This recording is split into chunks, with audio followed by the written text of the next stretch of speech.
الإسلام ديني ومحمدا رسول. قرآن مجید نے ایک واقعہ جو بہت اہتمام سے بیان کیا ہے وہ لوط علیہ السلام کی قوم کا واقعہ ہے اور کئی جگہ بیان کیا ہے. ابراہیم علیہ السلام کے بھانجے تھے لوط علیہ السلام، جو ابراہیم علیہ السلام پر ایمان لائے. اللہ نے آپ کو بھی نبوت دی تو انہوں نے بھی ابراہیم علیہ السلام کے ساتھ ہجرت کر کے اپنے ملک کو چھوڑ دیا. اللہ نے لوط علیہ السلام کو ایک قوم کی طرف بھیجا.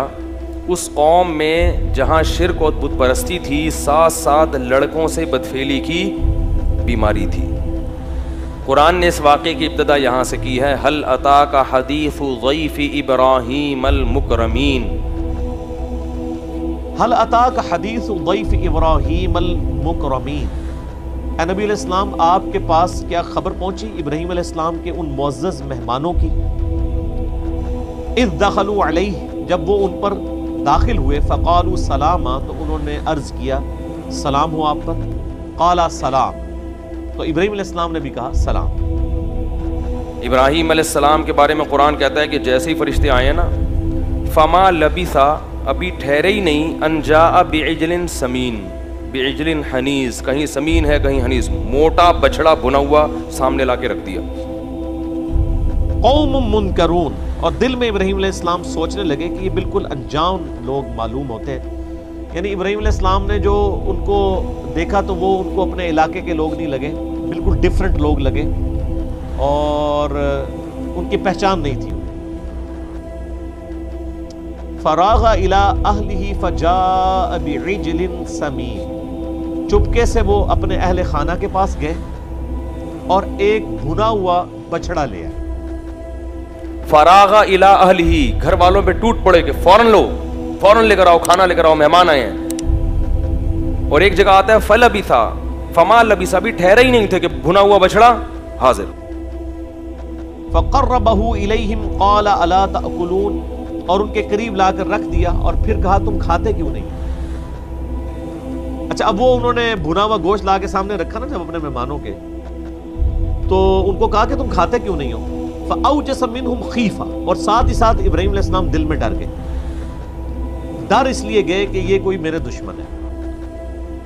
یعنی یہ ٹریڈیشن تھی کہ جب کوئی شخص کسی کو نقصان پہنچانے کے لیے جاتا تھا نا تو اس کے گھر کا نمک نہیں کھاتا تھا. فلما رأى ایدیہم لا تصل الیہم، لیکن ابراہیم علیہ السلام دیکھتے ہیں کہ یہ ان کا تو ہاتھ اس کے قریب جا ہی نہیں رہا، کیونکہ وہ فرشتے تھے نا، ان کے لیے پتھر تھا، پتھر لا کے رکھ دو، کسی پہ کیا رغبت ہوگی. لا تصل الیہم، دیکھا ہاتھ بڑھ نہیں رہے ہیں تو نکرہم واوجس منہم خیفہ، وحشت ہونے لگی ابراہیم علیہ السلام کو اور ڈر لگنے لگا. قالوا لا تخف، تو وہ جو مہمان تھے وہ کہنے لگے مت ڈریے. وبشروہ بغلام علیم، اور انہوں نے بشارت دی آپ کو ایک بیٹے کی. یعنی وہ بیسیکلی فرشتے تھے جو انسانی شکل میں آئے تھے، تو ظاہر فرشتے تو کھانے پینے سے زیادہ ہیں. جب فرشتوں نے دیکھا کہ یہ خوف زدہ ہو رہے ہیں تو فرشتوں نے بتایا لا تخف، ڈریں مت، انا مبشروک بغلام علیم، ہم اللہ کے بھیجے ہوئے فرشتے ہیں، انسان نہیں ہیں. تو بتایا کہ ہم آپ کو خوشخبری دینے کے لیے آئے ہیں بغلام علیم، ایک علم والا بیٹا، یعنی اسحاق علیہ السلام بیٹا پیدا ہوگا علیم، علم والا. تو ابراہیم علیہ السلام کی جو بوڑھی زوجہ تھی نا، وہ دروازے کے کنارے پہ کھڑے ہوئے باتیں سن رہی تھی. ہم آپ کو بشارت دیتے ہیں ایک بیٹے کی. حضرت سارہ سلام اللہ علیہا بالکل بوڑھی ہو چکی تھی، یعنی ان کی 100 سال کے قریب عمر تھی، اور ان کو بشارت دی جا رہی ہے حضرت اسحاق کی. تو انہوں نے کہا ہم آپ کو بشارت دیتے ہیں. فَأَقْبَلَتِ امْرَأَتُهُ فِي سَرَّةٍ فَسَكَّتْ وَجْهَهَا، تو پس حضرت ابراہیم علیہ السلام کی بیوی جو ہے وہ یہ یعنی وہ بھی گفتگو سن رہی تھی، تو وہ یعنی گفتگو کرتے ہوئے فرتے حیرت سے باتیں کرتی ہوئی کہ یہ کیا ہو گیا، میں بوڑھی 100 سال کی، مجھے اولاد ہوگی. وہ اس حالت میں یعنی آئی وہاں پر کہ انہوں نے اپنے چہرے کے اوپر یوں یعنی تماچا مارا، یعنی اپنے یعنی چہرے کو پیٹا حیرانگی کے ساتھ. اس لیے نہیں کہ تجسس، اس لیے کہ ان کو بھی ڈر تھا نا کہ پتہ نہیں کون مہمان آئے ہیں، میرے شوہر کی ظاہر ہے دشمنیاں بھی ہیں، کوئی نقصان نہ پہنچا دے. تو وہ دیکھ رہی تھی کہ کیا مسئلہ ہے. تو جیسے ہی انہوں نے کہا نا کہ ہم خوشخبری دینے کے لیے آئے ہیں کہ آپ کو بیٹا ملے گا, تو قرآن کہتا ہے فسکت وجہا, وہ بڑھیا نے نا ایسے ماتھا ٹھنکا. جیسے یہاں پہ بھی یعنی جب کوئی حیرانگی خبر پہنچتی ہے تو ہمارے معاشرے کے اندر یوں فوراً لوگ ماتھے پہ ہاتھ رکھ لیتے ہیں یا یوں کر لیتے ہیں. تو وہاں پہ ٹریڈیشن یہ ہوگی, انہوں نے اپنے چہرے کے اوپر یوں ہاتھ مارا. وقالت عجوز عقیم, اور ان کا میں بوڑھی بانج, میرے یہاں بچہ ہوگا. ظاہر بہت بڑی محض ہے, ایک 100 سال کی بڑھی ہے جو ہے, یعنی اس کے ہاں بچہ ہو تو وہ تو باہر باقی عورتوں کو کیا منہ دکھائے گی. ہائے ناس یا ویلتا, ہائے بدبختی, الیدو وانا عجوز, میرے بچہ ہوگا میں بڈھی, وہذا بالی شیخ, اور یہ میرا میاں. اس کو دیکھو کیسے حضرت ابراہیم کی طرف ہادہ اشارے کے وقت بولا جاتا ہے, کیسے اشارہ کیا ہوگا نا, یہ میرا میاں کیا ہے, یہ بھی تو بوڑھا ہو گیا. بہت بڑی ایک اللہ کی طرف سے ایک معجزہ تھا, کیونکہ دوسری جو حضرت ابراہیم علیہ السلام کی بیوی تھی نا, سیدہ ہاجر, ہاجرہ لفظ تو غلط ہے, ہاجر, ان کے تو اولاد پہلے ہی ہو چکی تھی سیدنا اسماعیل علیہ السلام. یہاں پہ بھی ایک وہ جیلسی والا فیکٹر تو تھا, سوکن والا. تو اللہ تعالیٰ نے پھر ان کو بھی حضرت اسحاق علیہ السلام کی شکل میں اولاد دی. اور پھر قرآن پاک میں دوسری جگہ آتا ہے کہ اسحاق کے ساتھ فرشتوں نے یہ کہا کہ اس کا بیٹا جو ہے نا آگے یعقوب بھی ہوگا, اس کی بھی بشارت لے لو. اور وہ بیٹا بھی ہوا. اور پھر تو جناب پیغمبروں کی پھر لائن لگ گئی نا, یعقوب علیہ السلام کے آگے پھر 12 بیٹے, ان میں حضرت یوسف علیہ السلام. تو کہنے لگی میں, میرے بچہ ہوگا, میں کیا ہوں, بڑھیا. وہذا بالی, دیکھو اشارہ کیوں کیا, وہ یوں کہتی نا میرا میاں تو بوڑھا ہے, تو ممکن ہے کنفیوژن ہو جاتی. کہہ رہی یہ والا اس کی بات کر رہے ہو, یہ میرا میاں یہ والا, تو یہ میاں کو تو دیکھو یہ کیا ہے, یہ بھی بوڑھا ہو گیا, اس کے بال دیکھو سر کے سفید ہو گئے. قالوا كذلك, انہوں نے کہا ایسا ہی ہوگا. قال ربك انه هو الحکیم العلیم, انہوں نے کہا تیرے رب نے یہ طے فرما دیا ہے, بے شک وہ دانا ہے, سب کچھ جاننے والا ہے, اس کا فیصلہ ہے, اسے پتہ ہے کہ کس کو کس وقت اولاد دینی ہے. اب یہ رونے پیٹنے والا معاملہ کوئی نہیں ہے, یہ تو اللہ کی طرف سے فیصلہ ہو چکا ہے کہ تمہیں اولاد ہو. فرشتوں نے کیا کہا, کذالک, اسی طرح ہوگا. ہاں اتنی تسلی ضرور دی, اتعجبین من امر اللہ رحمت اللہ وبرکاتہ علیکم اہل البیت, اے اہل بیت, اللہ کی تم پر جو خصوصی رحمتیں ہیں, تمہیں شرک کے ماحول میں اللہ نے توحید کی توفیق دے دی, اس پہ تمہیں تعجب نہیں ہوا ہے بھائی. آگ میں جلنے سے اللہ نے بچا لیا, تو یہ تو اللہ کی اتنی بڑی بڑی رحمتیں ہیں, تو ایک اور رحمت صحیح, اس میں تعجب کی بات کیسی. تو یہ ان فرشتوں نے بشارت دی. تو اب ابراہیم علیہ السلام تو سمجھ گئے کہ یہ فرشتے اگر انسانی شکل میں آئے نا, فرشتوں کا زمین میں اس طریقے سے اترنا کوئی اللہ تعالیٰ کے بڑے فیصلے کی طرف اشارہ کرتا ہے. تو پھر ابراہیم علیہ السلام نے پوچھا کہ اور تمہارا بنیادی مقصد کیا ہے, تو انہوں نے بتایا کہ ہم آئے ہیں قوم لوط کو تباہ کرنے کے لیے. تو انہوں نے کہا قال فما خطبکم ایھا المرسلون, وہ کہنے لگے کہ اے فرشتوں بتاؤ تمہارے آنے کا مقصد کیا ہے. مرسل کہتے ہیں چھوڑے ہوئے, یعنی اللہ کے چھوڑے ہوئے ہوتے ہیں نا فرشتے, پیغمبر کے لیے بھی یہ لفظ استعمال ہوتا ہے. قالوا انا ارسلنا الى قوم مجرمین, تو انہوں نے کہا کہ ہم بھیجے گئے ہیں ایک مجرم قوم. قرآن کہتا ہے ابراہیم علیہ السلام کو قوم لوط پہ ترس آیا. کیوں, ان ابراہیم لأواہ حلیم, بڑے بردبار اور نرم خو تھے ابراہیم, اللہ کی طرف رجوع کرنے والے. لنرسل علیہم حجارۃ من طین, تاکہ ہم برسائیں ان پر گارے کے بنے ہوئے پتھر, یعنی کنکر. کنکر مارنے کے لیے اللہ تعالیٰ نے ہمیں دنیا میں بھیجا ہے ایک مجرم قوم, یعنی آسمان سے پتھروں کی بارش کی جائے گی. بولے آزم. تو اب قرآن کی تعبیر دیکھیں.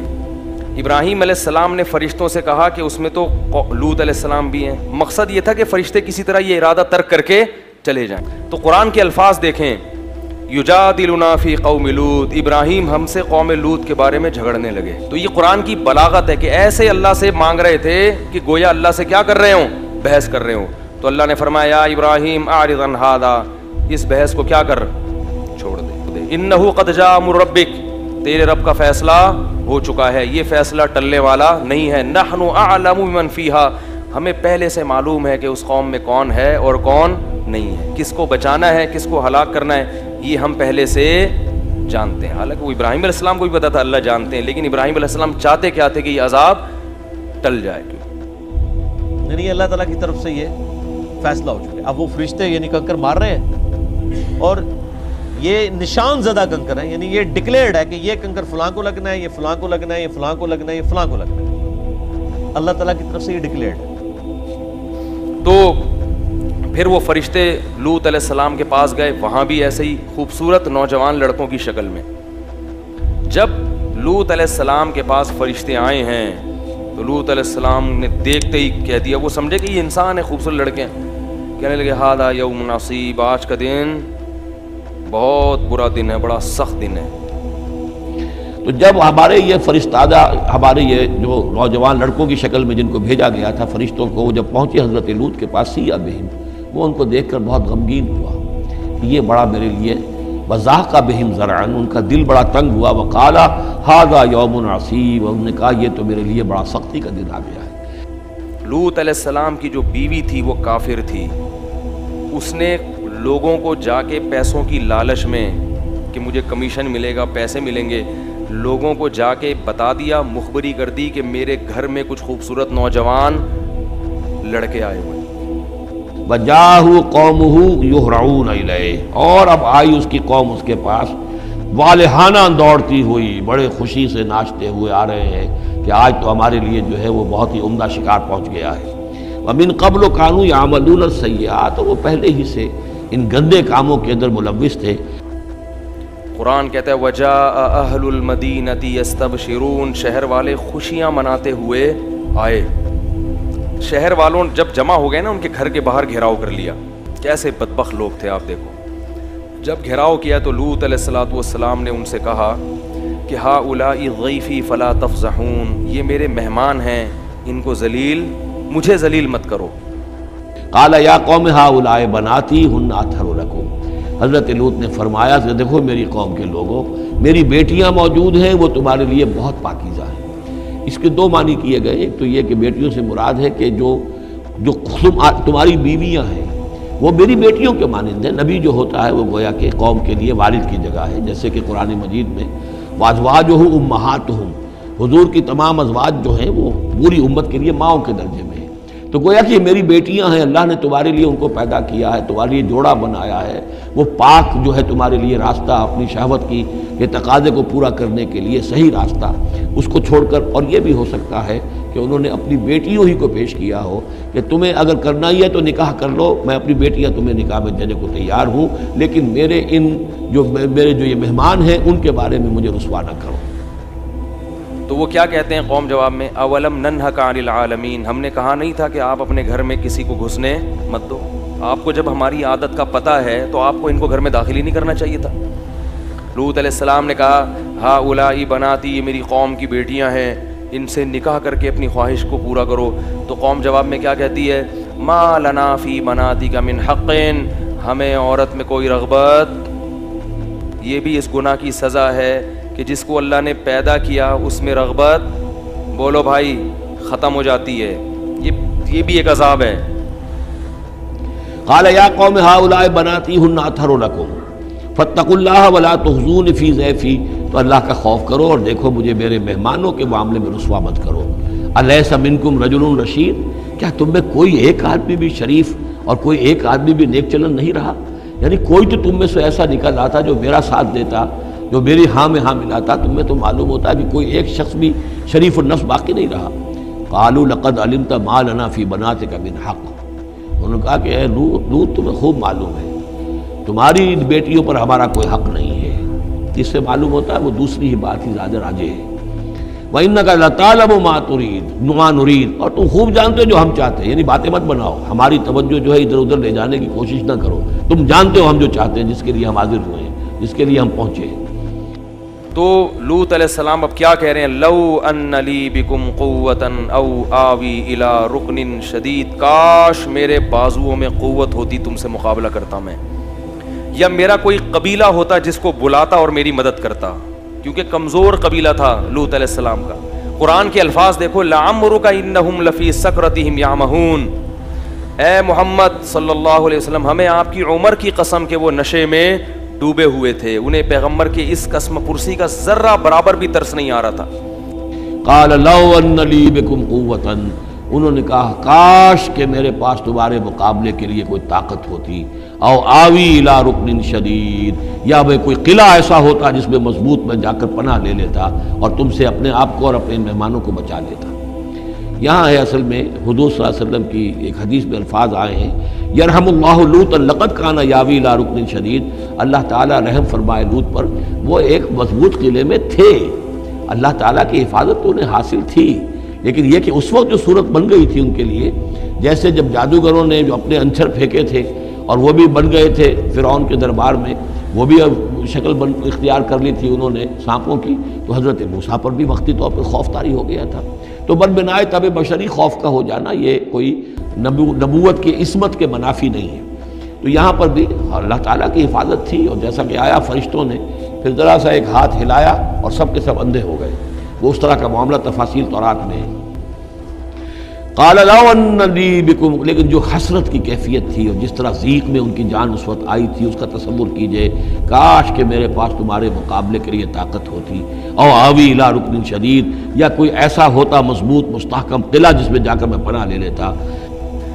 جب اتنی قسم پرسی دیکھی نا فرشتوں نے لوط علیہ، پہلے نہیں بتایا، اللہ بھی تو آزماتے ہیں نا اپنے بندوں کو، جب یہ قسم پرسی دیکھی ہے تو فرشتوں نے کہہ دیا یا لوط انا رسول ربک، اے لوط ہم انسان نہیں ہیں، ہم رب کے فرشتے ہیں، لن یصلوا الیک، پہلا تو تسلی کا جملہ یہ کہ یہ ہرگز آپ تک نہیں پہنچ سکتے، ہم تک تو پہنچنا دور کی بات، یہ ادھر آ ہی نہیں سکتے۔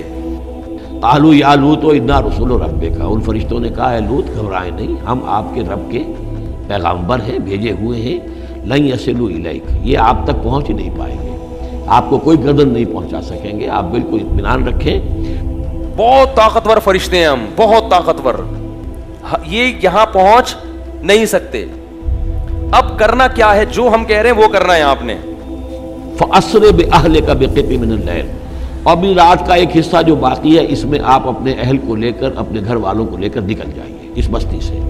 وَلَا يَلْتَفِتْ مِنْكُمْ أَحَدٌ، اور کوئی بھی آپ میں سے پیچھے نہ دیکھے، پیچھے توجہ نہ کرے، پیچھے کی طرف کوئی خیال نہ آئے کہ ہمارے دوست تھے اور ہمارے یہ تھے اور ہمارے عزیز تھے، الا امرأتک، اور آپ کی بیوی بھی ساتھ نہیں جائے گی، وہ بھی یہی رہے گی۔ فَأَسْرِ بِأَهْلِكَ، آپ کے اہل میں جتنے لوگ ہیں، رشتہ دار یا جو بھی ایمان لانے والے لوگ ہیں، ان کو لے کے راتوں رات یہاں سے چپکے سے نکل جائیں۔ فما وجدنا فیہا غیر بیت من المسلمین، پس ہم نے وہاں ایک مسلمانوں کے گھر کے سوا کوئی اور پوری بستی میں گھر نہیں پایا، اور وہ ایک گھر حضرت لوط علیہ السلام کا اپنا تھا۔ سر صرف 2 بیٹیاں ایمان لے کے آئیں ان کے اوپر، یعنی اور ان کی اپنی بیوی بھی کافرہ تھی، وہ بھی ایمان نہیں اس نے قبول کیا، یعنی پوری مجلس کے اندر، یعنی پوری اس بستی کے اندر اللہ تعالیٰ کی طرف سے ایسا معاملہ ہوا کہ صرف 2 آپ کی بیٹیاں ایمان لے کے آئیں، کوئی ایک مرد بھی نہیں تھا جو ان کے ساتھ دعوت حق کو۔ یہ 2 بیویاں ہیں جلیل القدر پیغمبروں کی، جن کا ذکر پھر آئے گا بڑی وضاحت کے ساتھ سورہ تحریم میں۔ ایک حضرت نوح علیہ السلام کی بیوی اور ایک حضرت لوط کی بیوی، کہ یہ اگرچہ کہ کانتا تحت عبدین من عبادنا صالحین فلم فخانتاہما فلم یغنیا عنہما من اللہ شیئا، اگرچہ وہ ہمارے 2 بہت ہی نیک اور بہت ہی برگزیدہ بندوں کے تحت تھیں، ان کے گھروں میں آباد تھیں، لیکن یہ کہ انہوں نے خیانت کی، اور اس کے نتیجے میں یہ ہے کہ پھر وہ اللہ تعالیٰ کے عذاب سے ان کے شوہر انہیں بچا نہیں سکے، نہ حضرت نوح بچا سکے اپنی اس بیوی کو، اور نہ حضرت لوط بچا سکے اپنی اس بیوی کو۔ الا امرأتک، سوائے آپ کی بیوی کے، انہ مصیبھا ما اصابہم، اس کے اوپر تو وہی مصیبت آ کر رہنی ہے جو ان سب پر آنی ہے۔ ان موعدہم الصبح، اور دیکھیے ان کے وعدے کا وقت صبح کا ہے، صبح کو وہ عذاب آ جائے گا۔ الیس الصبح بقریب، کیا صبح قریب نہیں ہے؟ یعنی اب جلدی کیجئے، اب آپ فوری طور پر یہاں سے اپنی بچیوں کو لے کر نکل جائیے۔ فَأَخْرَجْنَا مَنْ كَانَ فِيهَا مِنَ الْمُؤْمِنِينَ، اور ہم نے نکال لیا وہاں سے ایمان والوں کو، یعنی اللہ تعالیٰ کی طرف سے ایمان والوں کو تو نکال لیا گیا. ظاہر ہے یہ تو ہمیشہ اللہ کی سنت رہی ہے کہ جو ایمان لانے والے ہیں ان کو اللہ تعالیٰ بچا لیتا ہے، اور جو اللہ تعالیٰ کے دشمن ہیں ان کو اس یعنی عذاب کے اندر مبتلا فرما دیتا ہے. فلما جاء امرنا جعلنا عالیہا سافلہا، جب ہمارا حکم آ پہنچا ہم نے اس کے اونچے کو نیچا کر دیا. یعنی کسی بستی کو تلپٹ کیا جائے تو چھت نیچے ہو جائے گی اور جو بنیادیں اوپر آ جائیں گی. عالیہا سافلہا، الٹ کر رکھ دیا بستیوں کو. وامطرنا علیہا حجارۃ من سجیل، اور مزید ان کے اوپر ہم نے بارش برسائی کنکروں کی، پتھروں کی. یعنی یہ کہ ایک طرف تو یہ کہ کچھ زلزلہ آیا یا کچھ اور زمین میں دھماکہ ہوا، ایکسپلوژن ہوا جس سے وہ بستیاں الٹ گئیں، اور اس کے بعد یہ ہے کہ آسمان سے پھر بارش ہوئی ہے ان پر سجیل. یہ سجیل اصل میں فارسی کا لفظ ہے سنگ گل. سنگ گل یعنی یہ کہ مٹی جو ہے اگر کسی صحرا کے اندر تھوڑی سی پھوار پڑے اور زیادہ تیز بارش نہ ہو تو وہ ہر قطرے کے ساتھ تھوڑی سی مٹی مل کر وہ ایک چھوٹا سا دانہ بنتا ہے، اور وہ پھر دھوپ جب پڑتی ہے تو وہ پھر پک جاتا ہے. جیسے کہ کہیں آپ اینٹیں پکاتے ہیں اپنے بھٹیوں کے اندر، یہ پھر کہلاتی ہیں سنگ گل. یعنی یہ پتھر تو ہے لیکن یہ پتھر نہیں ہے، یہ مٹی کے بنے ہوئے پتھر ہیں، کنکر ہیں. ان کنکروں کی بارش ہوئی جس کے اندر کہ اس کو بالکل دفن کر دیا گیا ان دونوں شہروں کو. منضود تہ بر تہ بر تہ، وہ جو بارش ہو رہی تھی کنکروں کی تہ بر تہ. مصومۃ عند ربک للمسرفین، جس پر نشان لگے ہوئے ہوں گے آپ کے رب کی طرف سے حد سے بڑھنے والوں کے لیے. یعنی ہر بندے کا نام لکھا ہوا ہوگا اس کنکر کے اوپر جو جس بندے کو وہ جا کے کنکر لگ گئے. مسومۃ عند ربک، اور وہ نشان زد تھے تیرے رب کی طرف سے. یعنی ہر ایک کے لیے معلوم تھا کہ کس کو کون سا پتھر لگنا ہے اور کون سا جو شخص ہے اس کی ہلاکت کس کے ذریعے سے ہونی ہے. وما ہی من الظالمین ببعید، اور یہ ان ظالموں سے کچھ زیادہ دور نہیں ہے. یعنی جو مشرکین مکہ ہیں، جو قریش ہے اور عرب کے جو مشرک ہیں، ان سے یہ بستیاں کو دور تو نہیں ہیں، اس لیے کہ یہ جب جاتے تھے فلسطین کی طرف اپنے قافلے لے کر تو یہاں سے گزرتے تھے. وَتَرَكْنَا فِيهَا آيَةً لِّلَّذِينَ يَخَافُونَ الْعَذَابَ الْأَلِيمَ، اور ہم نے باقی رہنے دی وہاں ایک نشانی ان لوگوں کے لیے جو دردناک عذاب سے ڈرتے ہیں. یعنی اللہ تعالیٰ فرماتا ہے ہم نے یعنی وہ نشانی ان کے کھنڈرات کی شکل میں، ان کی لاشوں کی شکل میں وہاں پر رہنے دی. اور ظاہر ہے کہ یہ فزیکل فنومینا بھی پھر اللہ تعالیٰ کی طرف سے ہوا. آتش فشاں بھی وہاں پر پھٹا اور اس کی پتھروں کی بارش بھی ہوئی. پھر وہ ان کی لاشیں بھی وہ ایک طرح کی اس لاوے کے نیچے سیب ہو گئی، اور اب وہ لاشیں ڈسکور بھی ہوئی ہیں. یعنی آپ یوٹیوب کے اوپر جا کے اگر لکھیں نا قرآن کے تاریخی مقامات تو آپ کو ویڈیوز بھی مل جائیں گی. یہ جو ڈیڈ سی کے کنارے یعنی صدوم اور امورا کی یہ بستیاں تھیں جہاں پر اللہ تعالیٰ کی طرف سے یہ عذاب آیا تھا، اور اب ان کی جو باقیات ہیں وہ بالکل سامنے آ چکی ہیں. باقی رہنے والے لوگوں کے لیے اللہ نے اس کو عبرت کا نشان بنا دیا. عادت پڑ گئی تھی ان کو اس برائی کی. لوط علیہ السلام کی قوم سے پہلے صدیوں تک اس کائنات میں یہ جرم نہیں ہوا. لوگ جانتے ہی نہیں تھے کہ یہ بھی کوئی برائی ہے، کیونکہ یہ انسان کی فطرت اس کو مانتی نہیں ہے. انسان کو اس طرف اللہ نے رغبت رکھی نہیں ہے. یہ جب تک کوئی باقاعدہ عادت نہ ڈالے بری، پڑتی نہیں ہے. یہ خود سے پڑنے والی عادت نہیں ہے. جیسے چرس اور ہیروئن خود سے کوئی نہیں پیتا. جب تک کوئی آپ کو پہلی مرتبہ پیشکش نہیں کرے گا، فضائل نہیں سنائے گا، پہلی مرتبہ پئیں گے، بدبو آئے گی، کھانسی ہوگی، بولیں گے کیا گند پلا دیا. لیکن آہستہ آہستہ اس گند سے طبیعت کیا ہوتی ہے؟ مانوس. شراب بھی ایسے ہی ہے، بدبودار چیز ہے، شرابی کے منہ سے بدبو آتی ہے. لیکن انسان یہ سوچ کے بتکلف پیتا ہے کہ دیکھیں، کر کے دیکھیں ہوتا کیا ہے. تو یہ جو لڑکوں سے بدفعلی کا مرض ہے، اللہ نے مرد کی رغبت مرد کی طرف رکھی نہیں. عورت کی طرف رغبت وہ نیچر ہے، وہ فطرت ہے، وہ نیچر ہے، وہ ختم نہیں ہو سکتی. اور وہ ختم ہوگی تو یہ غلط ہے. تو اللہ نے پیدا کیا نا، وہ تو نیچر کا حصہ ہے. مرد کی طرف، لڑکے کی طرف رغبت ہونا یہ نیچر کا حصہ نہیں ہے، یہ بیماری ہے. یہ بیماری ہے، یہ گندگی ہے. اور یہ بیماری پیدا کیوں ہوتی ہے؟ وہی وجہ جو میں بتاتا رہتا ہوں. شادیوں کا رواج نہیں ہے، بالغ ہو جاتے ہیں، جب خواہش حلال طریقے سے پوری نہیں ہوتی تو کہاں منہ مارتے ہیں؟ جیسے ایک آدمی کو حلال روٹی نہیں ملے گی کھانے کے لیے تو کچرے میں سے جو ملے گا اٹھا کے کھا لے گا. تو یہی حال ہوتا ہے کہ گند میں منہ مارتا ہے اور پھر اس گندگی کی عادت پڑ جاتی ہے. بڑا آسان ہو رہا ہے لڑکیوں سے دوستی لگانا, زنا کرنا, ہوٹلوں میں لے جانا, بڑا آسان ہو رہا ہے. یہ آسان اس لیے نہیں ہو رہا کہ اللہ آپ سے خوش ہے, بلکہ اللہ پکڑنے کا ارادہ رکھتا ہے. جیسے لوط علیہ السلام کی قوم پہلے بدکاری کرتی تھی, مشکلات ہوتی تھیں ان کو, اب کیا ہوا کہ ان کے لیے بدکاری کو آسان کر دیا. خوبصورت لڑکے آ گئے, وہ خوش ہو رہے, اب تو بڑا آسان ہے. تو وہ آسان نہیں تھا, اب ان کے لیے عذاب کی, بولو بھائی, تیاری. تو گناہ کا آسان ہونا یہ اللہ کی رحمت نہیں ہے, اور یہ اس کی علامت نہیں ہے کہ آپ کے اللہ تعالیٰ چاہ رہے ہیں کہ آپ مزے اڑائیں, بلکہ یہ اس کی علامت ہے کہ آپ دل بھر کے اڑا لو تاکہ اللہ عذاب سخت سے سخت عذاب میں پھر آپ کو پکڑے. تو اس لیے اللہ سے یہی دعا کیا کرو کہ اللہ ہمیں گناہ کا موقع نہ دے, ہمیں موقع ہی نہ دے گناہ کا, اور ایسی جگہوں پہ بھی نہ جاؤ جہاں آپ کے گناہ کا دل میں خیالات پیدا ہوں.